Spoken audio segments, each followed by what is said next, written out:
صباح الخير يا جماعة، ازيكم عاملين ايه؟ اهلا بيكم في حلقة جديدة على قناة الطيارة. انا اخترت لكم مكان حلو كده فيه طبيعة النهاردة، قلت اصور منه في الميريلاند في مصر الجديدة. كنت متجمعة انا وناس صحابي يعني، فقلت اصور حلقة واتكلم شوية معلومات جديدة كده واسلم عليكم. فتابعوا معايا الفيديو وان شاء الله تستفيدوا. حابة بس اقول لكم على معلومة حديثة انها سريعة كده، ان في مواعيد فاضية الفترة ديت في مجر وبلجيكا. طبعا عشان في سفارات بتبقى ما فيهاش مواعيد، يعني في سفارات بتضطر ان انت تشتري مواعيد فيها، لكن حاليا يعني في مواعيد فاضيه في شهر اغسطس بالنسبه للمجر وبلجيكا. انا كمان كنت حابه اكلمكم عن الفتره ديت عن السفر. احنا دلوقتي في سيزون الصيف وكده، اكيد في اماكن في ناس حابه تروحها يعني. من الاماكن الحلوه فيها الفتره ديت هي تركيا. طبعا ده بالنسبه للبلاد اللي هي السفر برا مصر.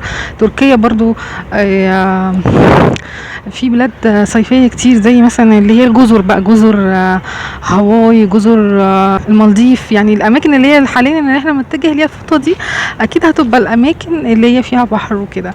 آه، انا عامله على البيج عندي اسعار تيكت الطيران كلها والرحلات في الاماكن ديت.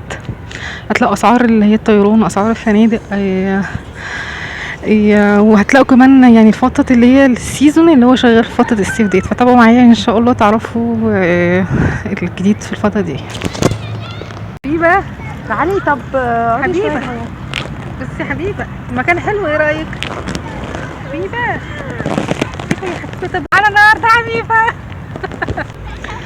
كمان عايزه اقول لكم الاماكن اللي بتبقى فيها الفتره ديت حر، مثلا نصحك الناس ما تسافرش فيها، زي مثلا بلاد الفار ايست، شرق اسيا وكده. طبعا البلاد دي الفتره دي بتبقى فيها رطوبه عاليه جدا وحر جدا. البلاد طبعا اللي هي قاره افريقيا بقى، اللي هو السودان بقى وزيمبابوي، والبلاد اللي هي ديت الناحيه اللي هي ديت كلها هتلاقيها حر جدا برضو الفتره دي. فانا بنصح الناس تتجه الاماكن اللي هي فيها جزر، فيها اماكن طبيعيه. هي برضه من ضمن الحاجات طبعا الناس يعني هتسافرها في المصيف بقى الفترة ديت. اكيد احنا عارفين ان في بلاد حارة جدا دلوقتي، او في مصايف حارة ناحية الغردقة وناحية شرم وكده. البحر الاحمر عامة بيبقى الرطوبة فيه عالية شوية، بس طبعا احلاهم هم الساحل و وطبعا العين السخنة، الأماكن القريبة، مارينا، كل الأماكن ديت هتلاقي الجو فيها حلو أوي دلوقتي. عامة هو فترة السيزون فترة سفر وحركة يعني، سواء جوه مصر سواء بره مصر. فلو في حد محتاج حاجة يا جماعة يكلمني إن شاء الله وأنا هحاول أساعده.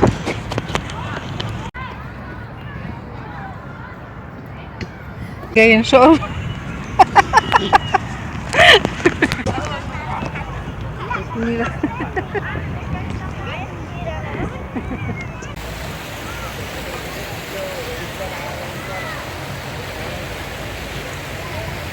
يعني الجو حلو قوي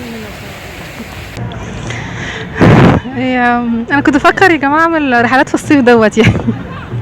يعني رحلات مثلا زي يوم واحد او كده، نبتدي بيوم واحد. فلو حابين نعمل كجروب، نجمع جروب ونطلع كلنا مع بعض، يا ريت يعني، يا ريت قولوا لي مثلا اقتراحاتكم الفتره ديت. حابين تسافروا فين، نعمل رحله مثلا نطلع مع بعض.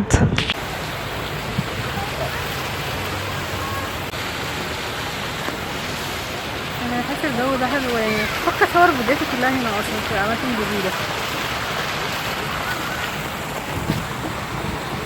يا جماعه مش عارفه اصور بصراحه التصوير هنا اللي عمالين نلعب كده. بس عامه شكرا برضو ليكوا. كان معاكم يوم كانت الطياره. معايا صحابي تياب وصحابي هاجر وحبيبه وبنات كتير. ان شاء الله كمان معاكم، اشوفكم تاني في فيديو قريب. باي باي.